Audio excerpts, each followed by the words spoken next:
Now, one of the most common shoulder injuries that we see in terms of the sporting population is a shoulder dislocation or a subluxation, which is a sort of a not quite as severe episode of dislocation. And what basically occurs is that in 99% of cases, the arm's up in this sort of position here, and there's a force coming from the back which causes the humeral head, the head of the arm, to come inferiorly and forwards, so basically forwards and down, okay? And then what happens is the shoulder sort of pops out of the socket. Sometimes it relocates itself automatically. Other occasions, unfortunately, it stays out and you need to go to hospital to get your shoulder relocated.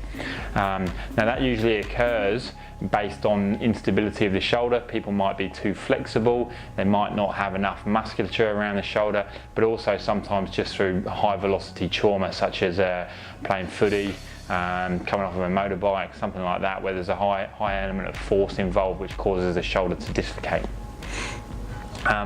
What we'll do in the clinic is obviously we want to try and let these muscles and these structures around the front here, your ligaments and your tendons around the front heal, because they would have been stretched and overstretched. If we can try and stabilize this front area here, it will basically reduce the recurrence of another dislocation, and therefore through strapping, some hands-on treatment around the front of the shoulder here, we can settle down your symptoms and get you back to full function, and then set you on a program to try and make sure that the episode doesn't occur again. And once you've dislocated your shoulder once, you do run the risk of damaging the labral ring, which is like a sucker pad that holds your arm in place, and therefore you unfortunately are more likely to re-dislocate. Therefore it's important that you do get yourself on a strengthening program, you do teach yourself some strapping techniques or use braces and things, and there's lots of information that we can give you.